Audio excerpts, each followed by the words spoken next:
Hi, I am Alejandra Enciso. Welcome to another YouTube video or Zoom call of From Another Zero, the podcast From Another Zero.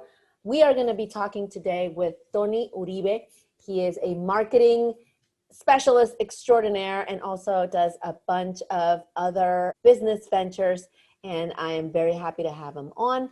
And hopefully you will too. So join me in this wonderful conversation where we talk about wine, lots of wine, the border, the Tijuana-San Diego border, being bicultural, Mexican and American, and a lot of wonderful stuff. Thank you for subscribing to our YouTube channel. Please spread the word, let people know. We still have a very small following. We just started, obviously, but we're very happy. And if you can follow us on our social media at From Another Zero, zero with number, on Instagram, on Facebook, here if you can subscribe. And please continue to support us and help us grow. Also have a blog, FromAnotherZero.com, zero with number. We have great content on there, both in English and Espanol. So yeah, if you can check it out over there as well, we are very grateful. So join me. This is From Another Zero. Here we go.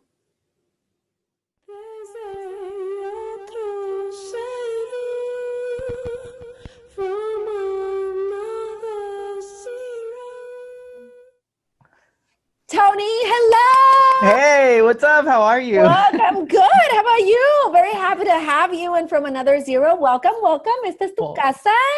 Thank you so much. Muchísimas gracias. I'm honored to be here. Honestly, I was so nervous when you're like, you should be on the show. I was like, I would love to. And I am very happy to be here. Thank you again for having me on. And yes. All of you listeners, let's do this. Let's do it. Listen, everybody, literally listen. They don't have a choice. I know, right? I'm very happy to have Tony Uribe on the podcast because he is binational, like myself. We are border beings, and I love it because he has, you follow him if you don't follow him already on Instagram. He has this border blab episode. Yeah. So he's doing the line to cross the border. He does a video with all the safety measures, of course. Yep. Yeah, I know. People always say, what are you doing? I know. Recording yourself in the car. And I'm like, well, you clearly have never been in waiting at the border because you're basically crawling. You don't go more than 5 miles an hour, you know? Exactly. Yeah. And I but love that was the a name. really Yeah. Border Blabs. Yeah. That was a fun Border little Blabs. Pandemic find. I used to actually do those on like Periscope and other live platforms. Yeah. But then I decided during the pandemic to start putting it on IGTV. So yeah, it streams on my Instagram. I'm at Tony U. And every once in a while, maybe weekly, I'll log in from the border and kind of give you an update on all things, you know, Southern California, Baja California, but mostly things that are happening in my head and the things that I'm seeing. And then I just reflect on life, and people seem to be really enjoying them. I get a lot of positive feedback questions, and yeah, a lot of engagement from people that I didn't even realize were watching them. Yeah. And I don't have a huge following, but I look at the numbers and the reach and like more people than I ever imagined. It's good. Are watching. Yeah. I mean, yeah. I wish I had those views when I upload a video. You do. You will. Of course. So let's start from the beginning. So Tony Uribe is a marketing expert extraordinaire. You think so, huh? I do. With different business ventures. One is Baja Wine Tour, which is a curated tour to Guadalupe Valley or Valle de Guadalupe, which is wine country for people who don't know. In Baja California, or Baja, like people say, we have wine. Very good wine, indeed. Delicious wines. If you come over here or are around here, this is something that you have to do, first of all. Second, you have Pocho's Socialite. Yeah. Right? And then you have tú, as in you in Spanish. Tú. No, it's not you. It's yours. Yours, yeah. Yours, tú marketing. So that's tú marketing. Also, yes. So let's start with Baja Wine Tours. What is Sure. that? How did that come about? How long have you been doing it? And during pandemic times, Oh yeah. cray.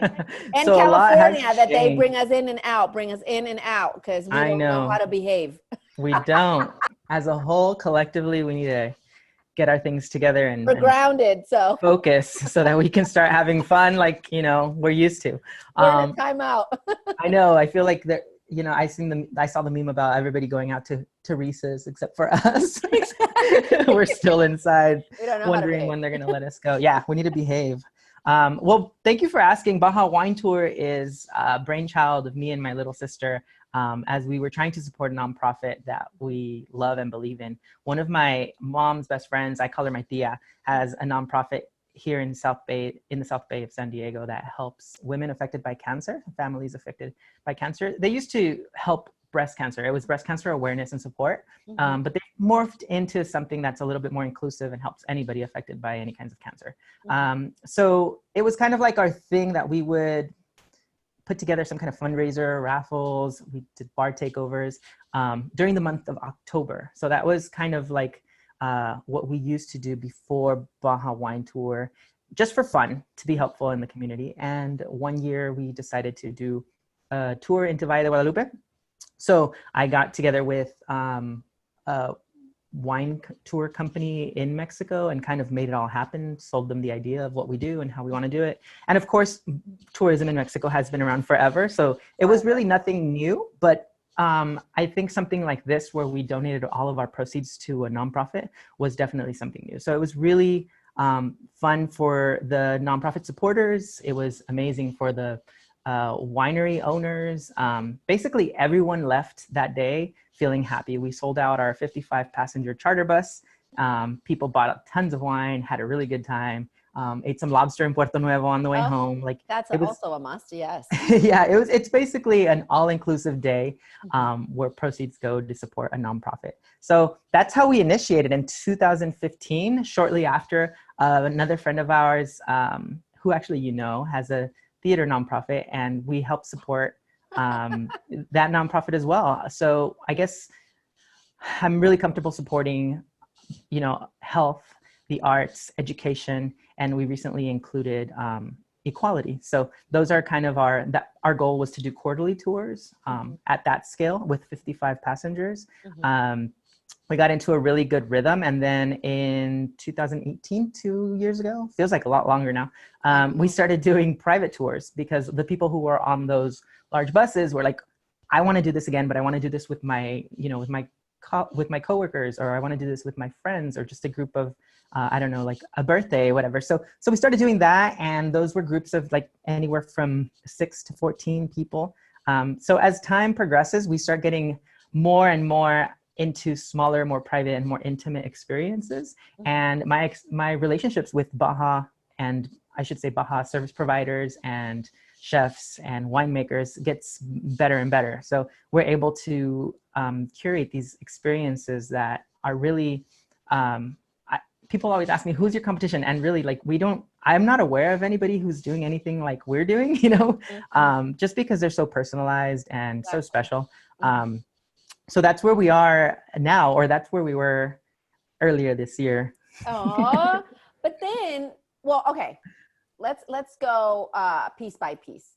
So you say your relationships with the winemakers and the chefs. For people who've never been over here or are here and never been, Right. two separate types of audiences. There's also really good cuisine. Oh, right? yeah, absolutely. So I think winemaking in Valle has been going on for generations now. Yeah.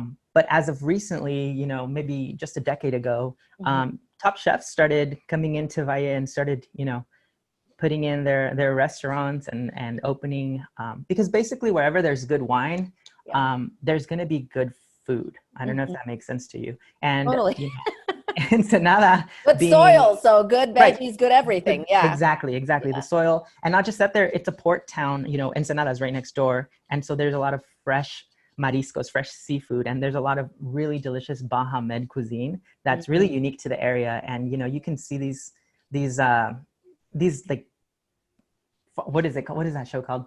Chef's Table type experiences, you know, where you're going into these awesome rustic wineries and restaurants, and you get served these just like top notch dishes, and they come one after the other, and so Ugh, you can sit there and just salivating. eat and Yeah. drink all night, all day. And drink, exactly, because you drink, Yeah, drink, exactly. drink. Yes. Yeah. So if you've never heard of Valle de Guadalupe, you definitely make it a point to look it up. And if you're able to cross down now, which Mexico is one of the only places that Americans can go to with their passport. Dude, we get So, you know, behavior again. yeah, It's yeah, again. sad. But Mexico is open, and Valle de Guadalupe is open. They're taking all the proper precautions, and being safe. Everything is being like, there's just, it's so impressive, honestly. I'm currently living in Rosarito, Mexico, which is somewhere between Valle and San Diego.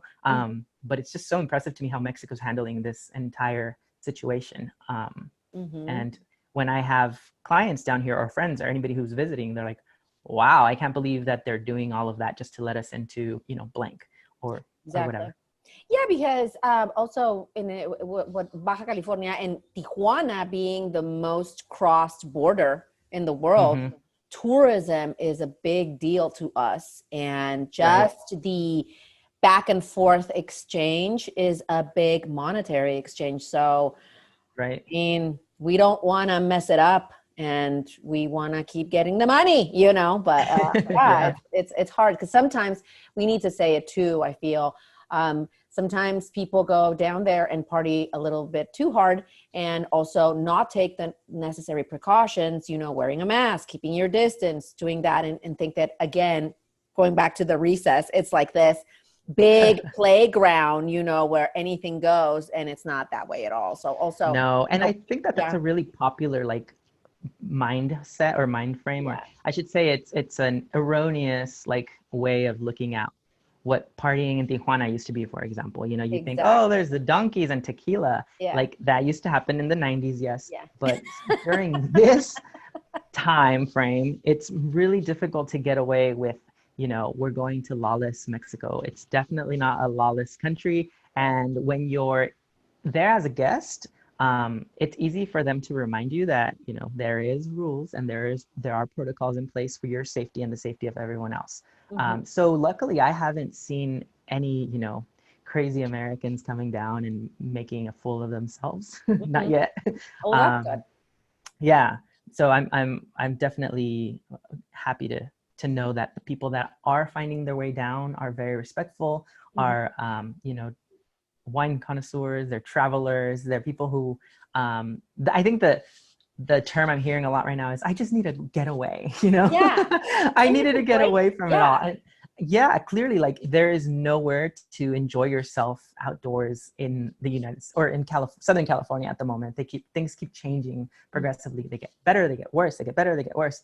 So, I mean, it's a quick 20-minute drive south from, you know, downtown is the border. Of course, the border has its own issues now. And I would say if you are a trusted traveler, so if you have Sentry or Global Entry, like now is the time to take advantage. Yes. There's very few tourists and very few Americans, and it's just such an amazing experience. It is. It's really cool. And also the drive down there is just so beautiful, so Instagram worthy. So that's also a win. And tell me, because I know that when pandemic started and I was like, oh my God, like to all of us that make a living out of tourism or the performing arts, everything was like done. But you came up with a virtual type of tour for Baja Wine. So how's that going, or how did that do, or what was it, you know? You know, it was a crazy idea that I just thought, you know, we were supposed to have one of our Baja Wine Tours for a Cause. That's what we call the quarterly ones that we donate the proceeds from. But it got postponed or canceled at this point, you know, because we were just like, we don't know what to do. So we had to issue all of the refunds. You know, we lost a lot of our deposits and whatnot. So I'm like, as a small business owner, I'm like, how am I going to get through this? Yeah. And it just occurred to me, well, why don't we give them a virtual experience? And basically what I did is I launched a virtual Baja Wine Tour, where on the back end, it was much like one of these Zoom calls, you know, a webinar, but I was able to get two of my favorite winemakers on our virtual wine tour, and people were able to sign up for free and basically also had the opportunity to get those wines delivered to their home in San Diego or Southern Wow. California. So, I mean, really, we just announced it on our social media channels and on our email newsletter. And we had what equated to a full bus. So 53 participants ended up showing up and That's staying. great. Yeah, I was blown away. And not just that they showed up, but that they stayed for the entire duration of the tour, which was about 50 minutes long. Wow. Where we were able to talk a little bit about, you know, our history, showcase our winemakers. So Chris from the Chusa and Lulu from Bruma, who are doing amazing things down there, both women winemakers, you know, who are just blowing, just, it's crazy. Like they're definitely raising the level of wines in Valle de Guadalupe. And they were on there talking and taking questions, and people were able to connect live on the chat. And it was a lot of fun, honestly. That was in May. On the chat. Yeah, fortunately nobody got too drunk, not that I know about, but we did have a lot of people posting, you know, their wine picks and their setup at home as they were staying at home isolated.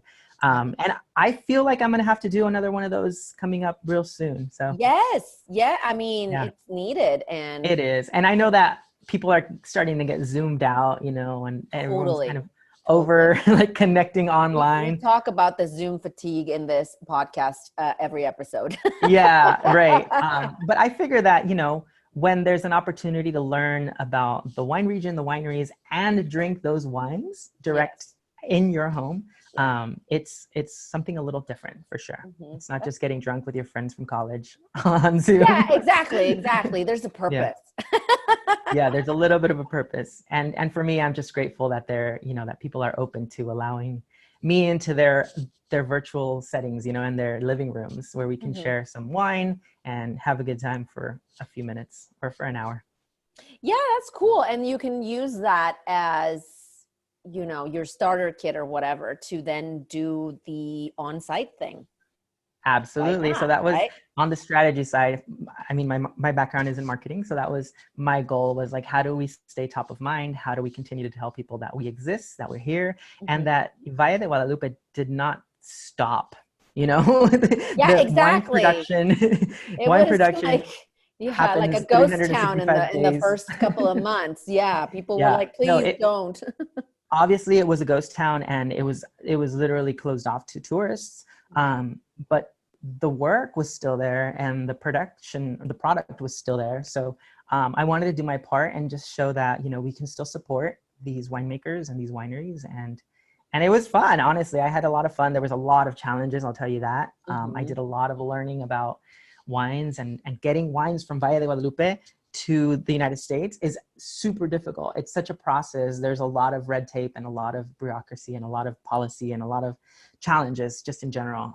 When I take you down in person, you're able to bring back wine with yourself, up to a liter per person. But when we're doing a virtual thing and you want one of each bottles, it became a challenge. And, you know, luckily I made the right relationships again and got pointed in the right way, and linked up with an awesome distributor who helped me through the entire process. And we were able to get people wine basically next day. So it was awesome. So again, like, this is going to happen again. If I can plug Baja Wine Tour, follow us on Instagram, Baja Wine Tour. Plug away, my friend. Plug away. That's what the platform is for. Oh, thank you so much. And hopefully, you know, you get to join us. Yeah, exactly. Consider my RSVP. Cool. As of now, because, and also I've been telling Tony forever, like, oh, I'm going to do a tour with you. And it hasn't happened. My husband's always like, we need to get down there, because I'm so bad with directions and just like orientation in general. I'm so bad. My friends are like, you are from Tijuana and you don't know your way around. You're such, like, get away from me. I don't want to talk to you. It's so embarrassing. And I'm like, I'm sorry. I'm flawed. That's You just one have of to get lost. The my more you get lost, the easier it gets to be lost I and the easier it always is get lost. to find your way around, right? Yeah, he's All a learning. fan. He's a fan of this cart, La Guerrerense, which is so famous in Ensenada, Oh, and Anthony Bourdain loved it and all that stuff. mm-hmm. So The I took Marisco spot, him. right? Yes, I took him. Mm-hmm. It's a seafood cart that's like 4x4, but it's so famous. But anyway, anyway, um, Well, I don't know if you saw this, but we during the pandemic launched a new service called Valle Concierge, and it's meant for people who are not really interested in taking a full tour just yet, yeah, or don't want to mix, their friends. Maybe it's just for small groups or dates, where it's basically a DIY service. You let us know what you want to do, and we put together your entire day and book everything for you. So right now, everything is by reservations only. And we're able to get you reservations into those wineries and exclusive oh my dinners. God, you just Yeah. shut up. And all you got to do is click the things on your phone that we send you a PDF with, pictures and directions, and you touch it and it opens your Google Maps and it shows you how to get there and how long it's going to take. So that's Listen our up, newest. people. Yeah, that's Listen our up, newest people. offering. There you go. Calling it Valle Concierge, and we're doing our best to help you get the best of Valle de Guadalupe, even during this pandemic. That's awesome. Yeah, Thank you. take advantage of this because we need these types of tours right now. Yeah, yeah. So, speaking of wine, before we go on to Pocho Socialite, that's also awesome. I think it's awesome, and more people need to know about it. I was telling you before we started the recording that there's this whole hullabaloo about Cameron Diaz, that she launched a new wine, and I think it's always like that, like with supplements and stuff. When a celebrity puts endorses their name, it. exactly, they endorse something. She says that she did it with her husband, and it's something that this health venture that she went on, and she's talking on and on about how this wine is clean and healthy. And most people would think that wine is clean and healthy, right? And she got slammed by like the Washington Post and I think the San Francisco Chronicle, San Francisco, big wine town as well. Right. Because they said this is, rubbish. it's not true. So you doing business with wine, how, I don't want to get too into it, but just, to like, I don't know, guide people. Yeah, guide people. Yeah. Guide. So I think wine is really subjective. Just like, I guess that headline could be misconstrued, right? I think there are many ways to interpret healthy. Yeah, that's what they said. Exactly. Yeah, there's a lot of ways and processes that I've learned in my 5 years in Valle, growing grapes in ways that are, more efficient, in ways that, take advantage of the natural nutrients in the soils and the kind of fertilizers and the kind of watering and the kind of pesticides. Like there's a lot of different things that go into the harvesting, the production of the grapes and the making of your wine. One of my favorite new things that I've learned about is called biodynamic. Is that what it is? Yeah, biodynamic farming. Sorry, which actually is like, I don't know. It's like one step up and above organic, I would say. Like they are certified organic, but this new way of doing it, actually, it's not even new. It's old. It's like an old German style of farming that's similar to. I can't remember the guy, but like the Montessori school systems. There's basically a guy who did the same thing, but in Germany. I can't remember his name. And I'm trying to regurgitate information that I learned from one of the winemakers recently.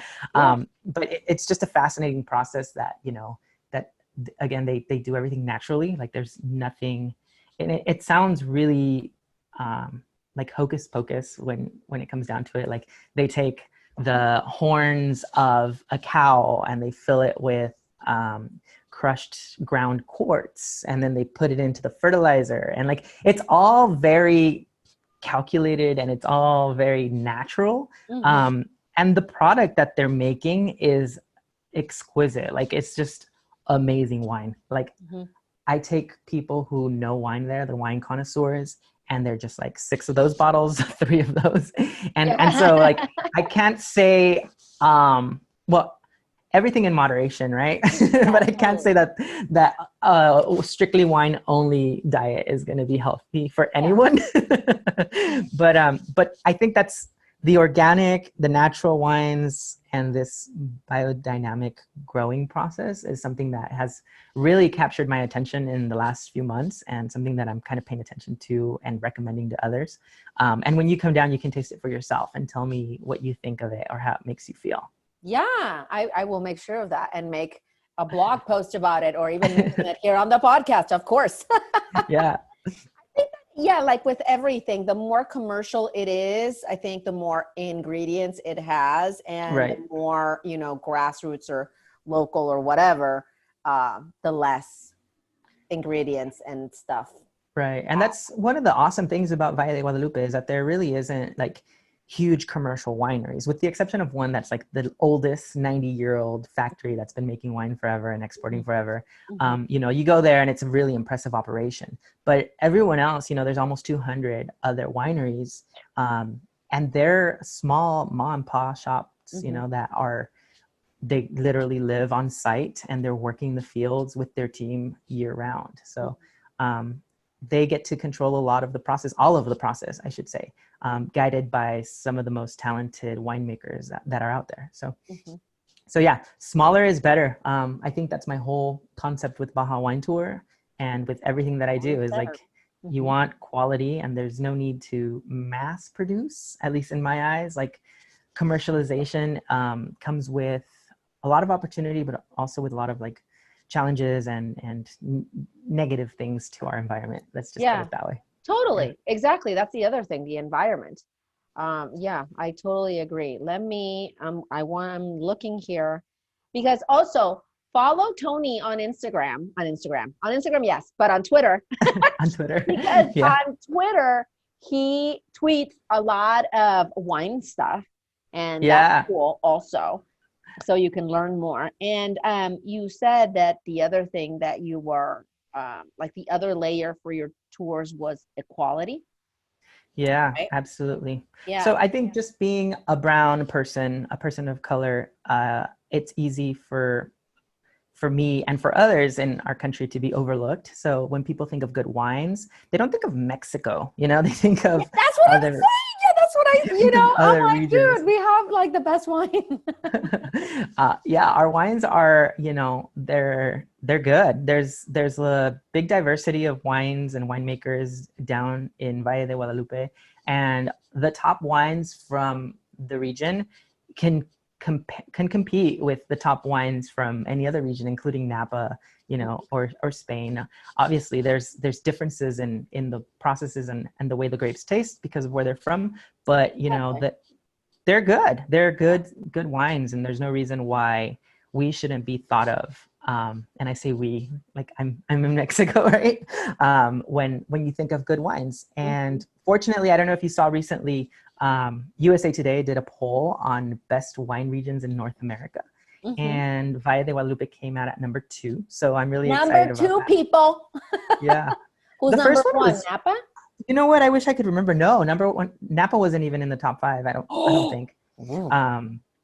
Well, not when I checked. It was kind of going up and down, but when I saw the results, it was what was it? It was like maybe a wine region in New York or something. I don't remember. It was something that I hadn't even heard of, but apparently USA Today readers like. I don't know.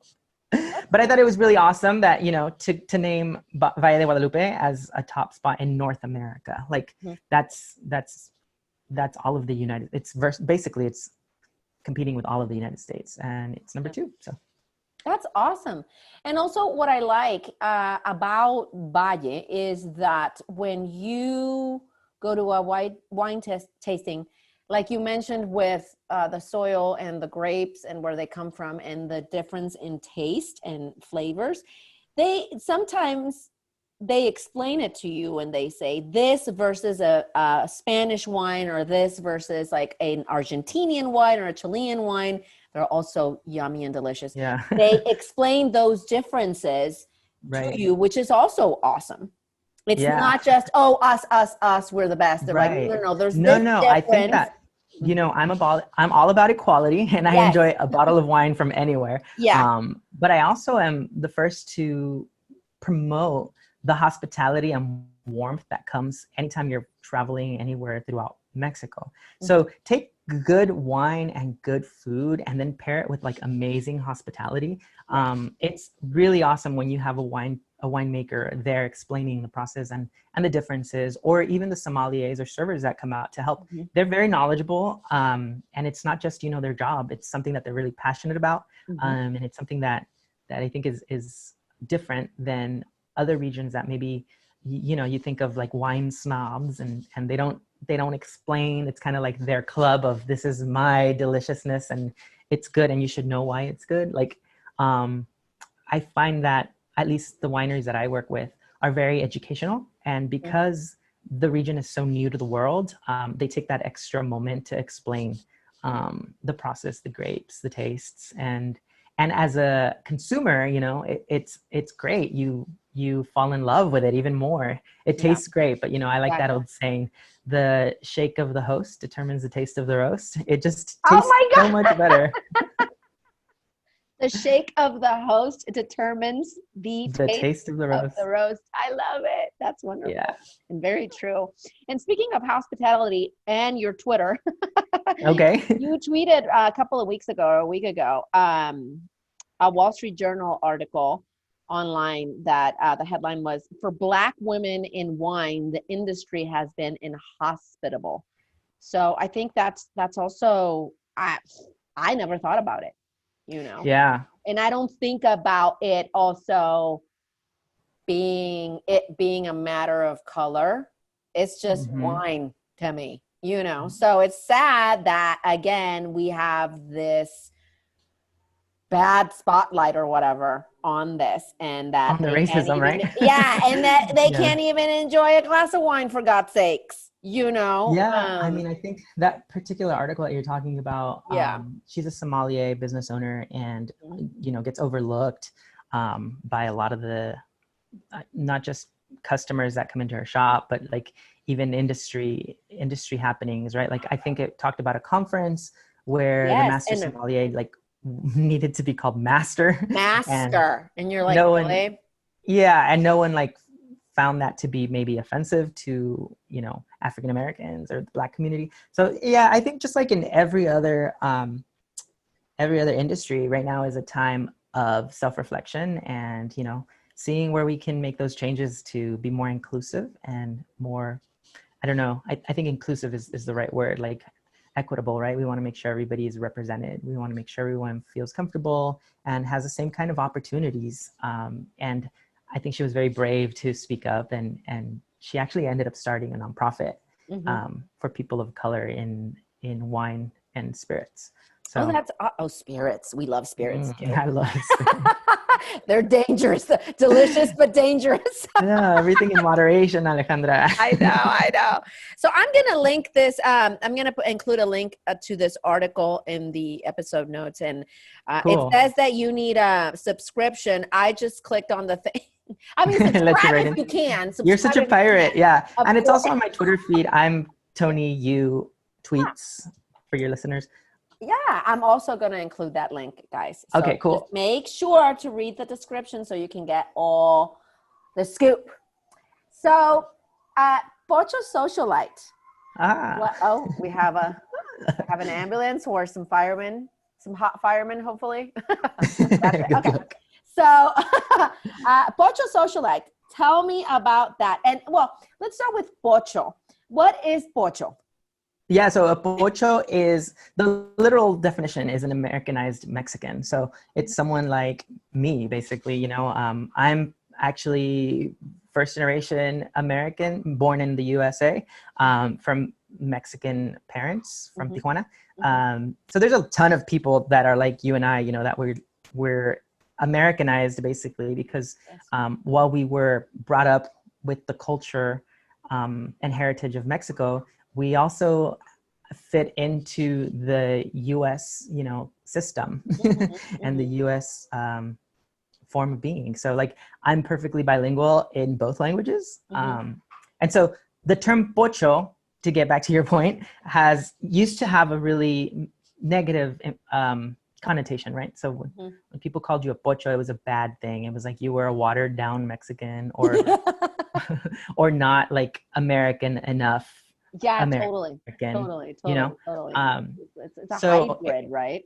yeah, it's a hybrid, and in the past, I think it was a difficult thing for people to admit to. Again, it was like a bad slang term that you would call Yes. somebody. Um, so I took that term and I said, no, there's nothing wrong with being part of both cultures and communities. Like Yeah. that is what I am. Yeah. So I'm gonna own it, you know? Yeah. I love it. I love talking about this. I feel it's like our bread and butter. It's our everyday, and a lot of people, again, me being from Tijuana, but yes, going back and forth is I lived in Mexico City, and people in Mexico City would discriminate me, and it would be Yeah, like, you're not Mexican, you're a right. pocha, you're a wannabe on both Yeah. sides. Right. It's And that scene I, from Selena, you know, you're yeah. you're you're not good enough for the Americans, you're not Mexican enough for the Yeah. Mexicans. And I'm like, but I live in Mexico. I'm Mexican. Like, what are you talking about? And that happens. A lot of people don't know.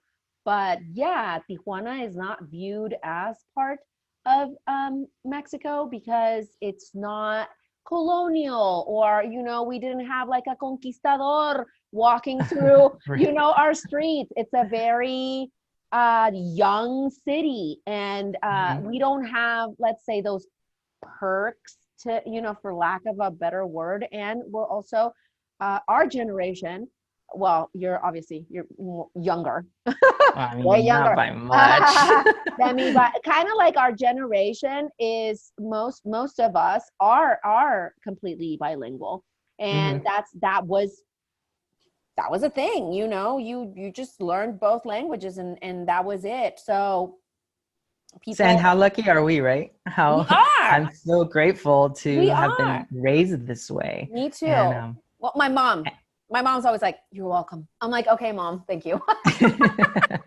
yeah. But yeah, it was always, yeah, my mom spoke Spanish, my dad spoke English, and that's how it was. But also, I have to say, and I don't know if this has happened to you, and then we'll get back to what's your social life. I love, I digress. But Sure. I don't know if you got this, but I would get this all the time. To this day, I would get it, and they would be like, you're Mexican, you look Mexican, you sound Mexican, but why do you speak English so well?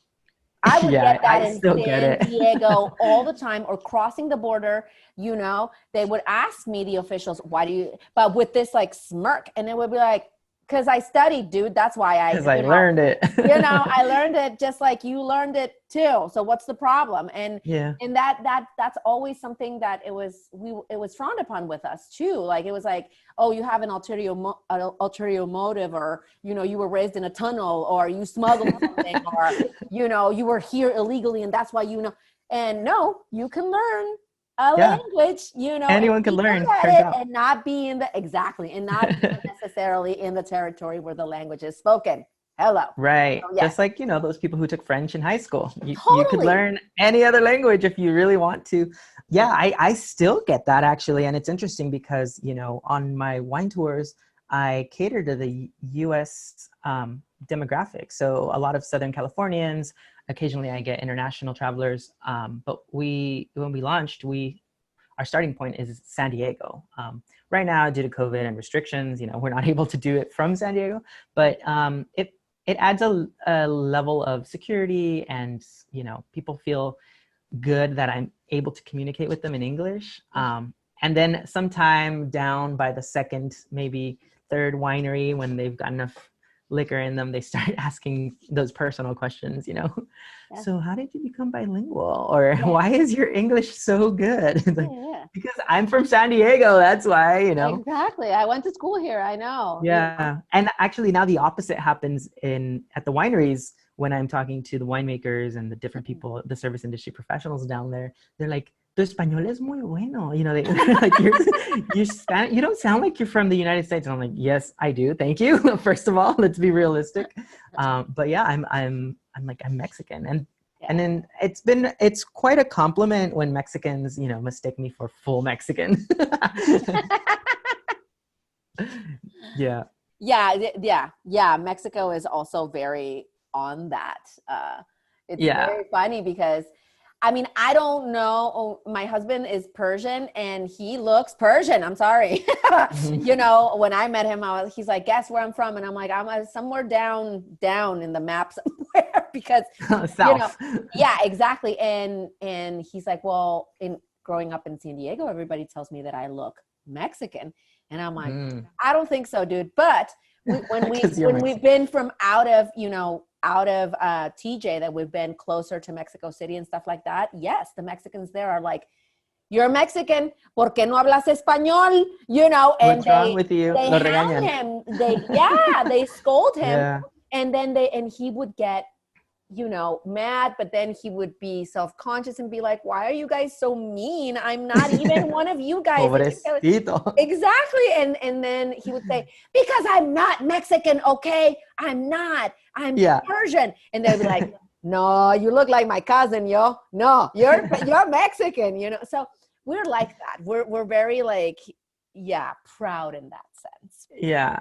So I think it's cool. It's quite a blessing, like I said, to be, you know, part of both communities and totally. And just going back to the pocho sentiment, like the second word there in my brand, it's pocho socialite, and the second part is about being a socialite, about being out there, about having a good time. And when people hear the word socialite, they think of someone like Paris Hilton, you know, or exactly. something That's like what that. you associate, exactly. Yeah. So I thought it was a fun juxtaposition to do, you know, a word that's has such a negative connotation with a word like socialite that people like almost aspire to be.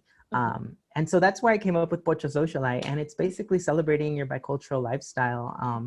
And I will say that while the idea and the blog has been around for a long time in more of a dormant state, during this pandemic, I was able to get back to it and start producing things like tangible things, goods, clothing that people can get behind and literally sport their pride. So that's kind of where I am right now. Sporting the pride. I love it. Yes. Yeah. And well, we're on a podcast right now. And if you follow us, we upload the episodes, the Zoom calls on YouTube a couple of weeks later after the episode drops exactly. And he's wearing right now his merch. Yes, I love it. It's Mexican as Mexican as F or AF as the kids like to say. This is a cap that just, you know, again, I'm proud of my heritage, and I came up with just putting it on black and black and gray and just some of my favorite color combinations. This was probably the first thing that I did, and people got behind it. This actually the original one right here just happens to be next to me. Nice. And people were like, where'd you get that? And I'm like, I made it. Yeah. And so when people started asking me if they could have one, I started thinking a little bit bigger. And that's when, you know, I started making more of the different colors and the different styles. There's a dad hat, there's a regular classic snapback. And then this summer I came up with my first like actual design. So I made a little cactus. Did you see that one? Yes, el nopal en la frente. Exactly. That's another cultural connotation. That's your Mexican culture 101 for you.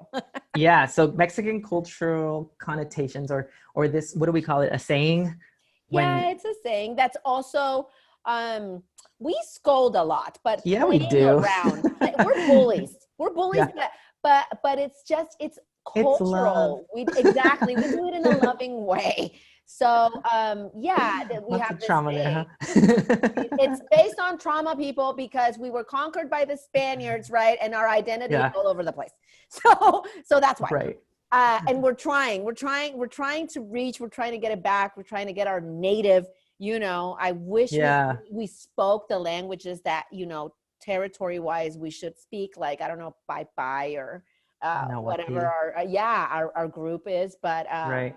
yeah, so el nopal en la frente is a very popular saying in Mexico, which means that you are very authentic looking, very Mexican looking, right? When you And look so Mexican you that the look literal so translation Mexican. is Yeah. there's a cactus growing on your forehead, or the cactus is showing, like your cactus is showing. Showing exactly, which is Yeah. great with the American, the US stereotype in the movies that when you go to Mexico, it's like dirt, a cactus, Yeah. and like a fat drunk man Right. next to Right. it, Right. right? So it's really appropriate with the merch, and Right. that's what you So used, right? exactly. So yeah, I designed that little cactus it's using, my favorite, again, my favorite color combination.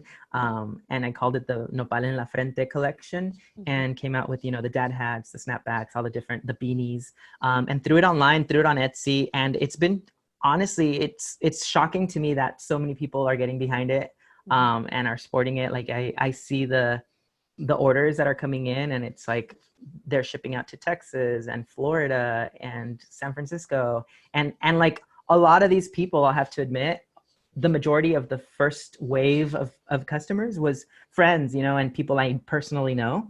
Yeah.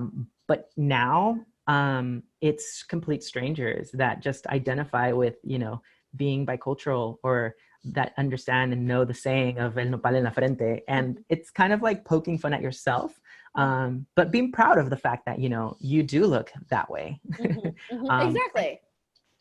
I guess my whole theme is just, authenticity, and spreading that the joy of who you are and what you have, and making sure that others are able to experience it and enjoy it, whether it's, you personally and your personality, or, the things that are at home, like the wine community that I keep talking Exactly. about.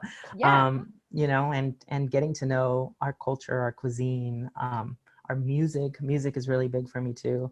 Oh, yes, the playlists. You have playlists that you share. Yeah. So Pocho Socialite has a plugin on Spotify where, I do this thing called Tony's 20 every month or so, where Mhm. I update the playlist with just new music, and not just new, like the newest new, but just like new additions, I should say, to the playlist of both classic, new, English, Spanish, just multi-genre. It's everywhere, honestly. Because I feel like that's the way we are, right, Ale? Like we're Yeah, so complex, but also simple at the same time. Like you will true. hear some Drake in there, Of but course. Yeah. you'll I also love my have rap. Sonora Dinamita, and you'll get Yes. some Yeah. Christian Nodal, if Yeah. you like regional. And Yeah. I don't like him, and but I yeah. well, I'm also throwing in there those weird collaborations, like there's a Banda MS and Snoop Dogg that came out this Oh, summer. Jesus Lord. Okay. For me, that's Yeah, the there's apocalypse, but because I'm old. So, but I'll give it a try. I'll give it a try. I'll give it try a to stay try. open. Yeah. Yeah. Yeah. It's a fun playlist, and again, like I think it's part of the culture, it's part of like the identity, and it's been a lot of fun for me. It's one of the things that's kept me busy during this stay-at-home order, and during the pandemic. It's kept me busy in a lot of ways. Yeah. That's awesome. Okay, so you can get it on Etsy. We're also gonna link it on there, and I'm gonna start choosing to get my gear going Yeah. and be part of all those people that are I sporting it. could see you in one of the dad hats. The girls are Yes, getting dad hats, the guys are yes, getting snapbacks. yeah, And I saw one girl who's a friend of mine, she got a beanie. And I was like, wow, she's ready for winter. We're like in the yeah. middle of a heat Beanies wave. are so cute. Yeah, totally. I'm gonna get my nopal en la frente. And Thank you. the tu marketing. That's another Yeah. one because you're very busy. I do a lot of things. Yeah. uh, Yeah, well, you have to. You have to. So In this day and age right now. what's that's your marketing, your expertise on there. So what's that about? Yeah. So I, about 3 years ago, lost my job in the advertising world. And I think Mhm. you and I met in PR, right? Way back Yes, in the days. way back in the So day. I've always been into like PR, marketing, just public relations. My public relations, like, time shifted into digital just because I wanted to grow and understand like actual views and clicks. And in PR, it's a lot of handshaking and smiling. Yeah. But at the agency that I was working with, it was difficult to, well, when I was learning how to calculate ad value, it seemed to me very old school and especially working with traditional media. So in digital, I was able to learn, data and analytics to make sure that people's budgets in advertising are being spent wisely. And when I left, or when I was pushed out of that industry, I launched my own concept and I started taking on my own customers. And basically, to be quite honest with you, even my last year or so at my last employment, like full-time employment, felt very empty to me on a like soul sucking level. Like it was like, I was working with some of the biggest brands in the industry, actually, like you have these brands at home, 100% of you do. Everyone listening has these brands at home. And to me, those brands did nothing to contribute to our existence on earth. Like they were just depleting the earth of all of its natural resources, and then counting on someone like me and the agency I worked with to sell more of it and put it in people's bodies, this poison. So as the clients got bigger and bigger, while that's any like marketer's dream, to me, it started becoming a nightmare. And when I launched Through Marketing, by the way, Through are my initials. It also means yours. Oh my God, I just figured it out. I'm slow that way. I love it. Yeah, so the TU are my initials, but it also speaks to the fact that my previous experience was in US Hispanic. So I've always worked with multicultural marketing campaigns, and even in PR. I think we met at the Latino Film Festival, right? We did. Yeah. Yes. I was doing, I was a reporter, and you were I was doing PR for them. Yeah. So again, just working with the Latino community, I feel at home. And it's weird because I kind of evolved to be there. Like I saw that there was an opportunity and really a need for professionals like you and I to step in and be able to help tell the story in an authentic way. So that's kind of where I was with Through Marketing. I landed a couple of exciting clients and customers, but a lot of it also is like helping new entrepreneurs and business owners that are people of color have the same kind of opportunities and the same kind of education that maybe their competitors were privy to and they were not. So yeah, that's kind of Through Marketing and how it launched. I continue to have a couple of I would say 2 biggish clients regionally. Again, these are companies that I believe in. They're centered around health and well-being, and again, doing good for the community. And I could see that their contributions are local. They stay here. And again, that's one of my main objectives in life. Just I want to be of service at a local level, at a regional level. And I think if more people were to behave in that manner, then we would have a better world, right? Yeah, totally. We can't fix the world. There isn't going to be one big thing to fix the earth. It's little by little, each person. It's going to be all of our little tiny things that are going to contribute to a better place to live. And that's my dream. That's my goal. Through there, I've been fortunate enough to become an educator. So I was identified by USD as as what did they call them? Area expert? I can't remember what they call it. There's a term. But I became an instructor there. So now I'm also helping other, entrepreneurs and students learn the ropes about marketing and whatnot. So it's yeah, like you were saying, I'm kind of everywhere at all times. That's awesome. That's cool. And sharing your experience and your knowledge. Yeah, it's a dream. It's a dream come true. Oh, that's good. Yeah, it has its things as everything, as with everything, but it also has nice. It's not easy. And I know you and I have talked about this before, especially being an entrepreneur. I know like you were consulting for a long time and still are. It's you got to figure out where your next paycheck is coming from. Yes, exactly. And it's a lot of work, a lot of, managing your systems and making sure that you're being efficient and using your time right. A lot of learning. And I don't like to discourage people from being entrepreneurs, but I want to make sure that they understand that it's going to be a hard process. It's not for the weak, I'll tell you that. It's not for the weak. There's just such a beautiful, easy path laid out for everyone who wants to take the easy. I shouldn't even call it easy, but like the traditional path of, school, work, retire. Like if you Employment, want to do that retire. traditional employment route, Yeah. it seems really nice and it has benefits. It totally, it's like a schedule. I was talking to one of my friends who's worked like forever. You know, I would love to have said that I worked at some place for 20 years or whatever.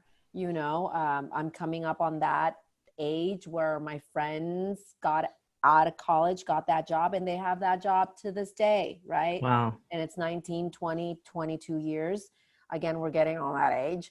And, you know, they have a ton of, like you said, benefits, accumulated benefits Hmm. now. And it's the year is already spread out and planned out, you know, and it's, Yeah. you know, this campaign is coming for, you know, this month, and then you take a vacation on this time. And, you know, so they also can, and if they have kids, it's like this money is allocated for, you know, school and supplies and blah, blah, blah. And then this money is allocated for vacation. And then sometimes we're going to do local, sometimes we're going to do international, sometimes, and they have it all planned out. And that is the advantage of doing that. And then you have retirement money saved up, Yeah. which for us, retirement is kind of like a foreign word, right? Of the Yeah. languages that we don't speak. Right. So it's kind of And for hard. so many people, not just you and I, but like for so many of Oh our listeners yeah, and so many totally. people, And yeah, you have it's to figure just, it out. You have to figure we it will out, have and to you have figure it to. out. Yeah, I've been going on. I know nothing about stocks. I know nothing about, you know, the market and doing and playing around with that. And I'm trying to get into it and, you know, trying to have some money saved Yeah. for the near future. I mean, it's not even that far. Sometimes I think You're about it. getting too serious on me with all this I adulting. know, right? But yeah, that's you know that's the part. It's adulting, seriously, but Hmm. it's also good, and it's very freeing, and you can venture out and do all types of things that you wanted to do and you didn't have the chance to do. You know, so Right. adulting. Speaking of adulting, I'm gonna throw a curveball at you because Let's do it. I didn't tell you. So the Uh-huh. title of that podcast is From Another Zero, right? Hmm. So, which we've talked about it because Tony, I love Tony for various Uh-huh. reasons, obviously, but that Tony is one of like my podcast advisors, right? 'Cause I Is that, have is like, that what you're calling it? yes, Critics? I love it. Yes. Well, I have my advisors, like my board, because in the podcast in Español, Desde Otro Cero, one of my friends, the advisor on that side, always says the From Another Zero Enterprises. He's like, Yeah. as part of being a part of From Another Zero Enterprises, I have to say, 1, 2, 3, right? So with Tony, we talked about the From Another Zero aspect and how it's a reset, a restart, but that you can't just do it from zero because you have all this experience that you've gathered. So it just can't be just from zero. It has to be from another zero, one that's very what you have like a little booster, I should say, you know, Yeah. or something like that. So you're not just, you know, starting from scratch. It has an essence and a meaning already. So we ask our guests what their other zeros have been. Like, what is your From Another Zero, or zeros plural? You know, it's such a tough question. Once you ask it, I was like, you know, I knew this question was coming too. Why didn't I think about the answer? Yeah. Um, it's crazy. Like just going back to the point that I think From Another Zero means, like this is the first time I got this visual, but like if you think about your development in education, like when you live your first day of kindergarten. My nephew just started Montessori school, so like he had his first day, Mhm. and it was really exciting. And then I remembered like there's going to be a first day of kindergarten as well, and then there's a first day of middle school, you Mhm. know. And all of those are new zeros, but just to your point, none of those are from zero. You don't Mhm. go back to pre-K, you know, Yeah. at each one of those. So it's building on each of the previous zeros, Mhm. right? So so That's a that's kind wonderful of way the to way look it, at it. it Yeah. came to me this time. Like it's like you've gained and acquired so much knowledge, and now you start all over, and here we go, it's another zero. Mhm. For me, I just thinking about it big picture, and kind of at a micro level at the same time. I don't know if that makes sense to you, but I feel like every morning is your new zero. So there's obviously a lot of things that are changing day by day as you know, with this weird time that we're living through. But every morning and every moment you get to choose how you are going to not just react, but actually like strive to how you're going to plan to be, right?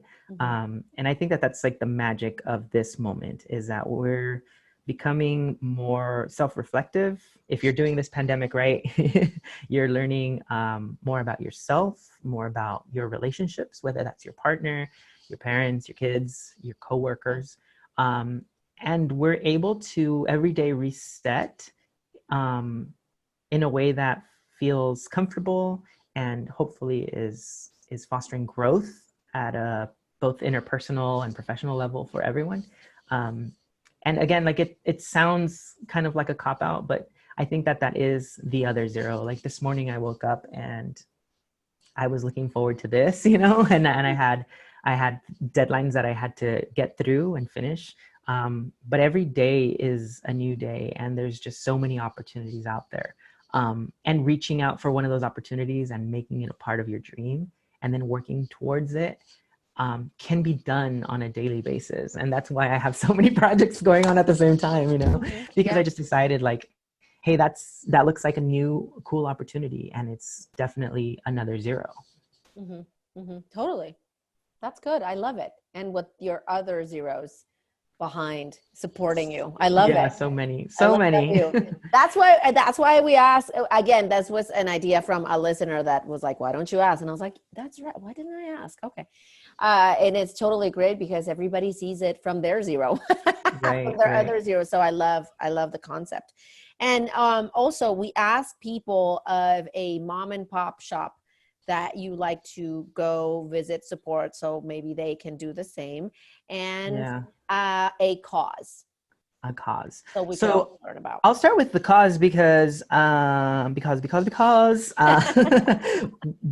we launched as Baja Wine Tour for a cause, and the cause was what is now known as We Support You. So look into We Support You. I love the director. Her name is Berta Tiznado. I don't know if you're familiar with her, but she's done such wonderful things over the years. And that organization has had a couple of different iterations and different, when I first started working with them, or my mom started working with them, they were called Why Me? Was that the name of it? Why Me? With the letter Y. But they totally changed their branding and like the perception of like, I was given cancer, you know, and kind of almost victim. It sounded like a victim. And now it's like, We Support You. It became like this network of support for each other. And she's been hustling for so long in this area, and they have a 5K that they do every year to raise funds. And again, like my company wouldn't have existed if it wasn't for that nonprofit. So look into them, shoot them some bucks, you know, if you can, follow them on social. We Support You. They're from San Diego. Cool. Nice. And a mom and pop? So this one I'm having a really hard time with because I have a lot of favorite places in both San Diego and it doesn't have California. To be just one. You can. Yeah, well, that's what I think that's what I'm going towards. Instead of supporting one, I will say that it's time for people to discover all of the mom and pop winemakers that are in Valle de Guadalupe. So if I haven't put a bug in your ear yet, I will explicitly say, get down to Valle de Guadalupe. There's a lot of people there that this is their livelihood, you know. A lot of the smaller production houses don't have production houses. Is that in Spanish, it's casas de vino, right? I tried to translate it.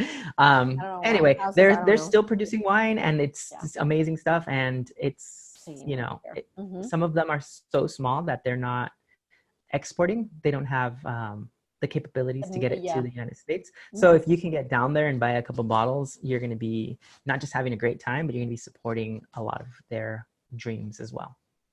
Oh, that's awesome. And then who are these? Yeah, man, so many. Honestly, it's kind of like, it's equivalent to driving around San Diego looking for, beer producers or craft beers, it's kind of the same thing. Like there's just so many concentrated into that one area. So you can literally just drive around and find new ones. You can go onto our Instagram, Baja Wine Tour, and see the ones that we're supporting and working with. Or, hey, shoot me a message and I'm happy to, share with you our knowledge. Awesome. I see what you did there. I love it. I love it. Okay, cool. Great. Well, I love this. I think we've had a wonderful conversation and we touched upon various things, which makes me very happy. I think that you are a wonderful person and professional that people need to know. People need to, have you, again, with the olden references on their Rolodex. Yeah, I'm happy to be on anybody's Rolodex. I'm super grateful to be on the show with you, Alejandra. I'm a really big fan of yours and all the work that you do. And I want to say thank you for putting this platform, for giving people this platform, especially in the themes of, equality and just, I honestly, I saw the slate of who you've had on this show and they're all arts education. And I'm like, I'm not doing anything in the arts. I know, but it's culture, my friend. But it's it sure is culture, yeah. Wine, food, drinks, even the culture of being an entrepreneur, which you are, and thank you for sharing that with the world and for having me be a part of it. Yay. I'm so glad. I'm very happy. And like I say, with, our guests, this is a people that I admire, that I want to learn more of, and the audience to learn more as well. And, to open up conversations. This is not necessarily something that has to be all happy pappy and, we can talk about everything. This is an open and safe space. And that's it. I wish you the best. And again, this is your home. Come back anytime. And thank you. Yeah, we need to go drink some wine. Yeah, let's do it. Thank you so much, Alejandra. Of course. Take care.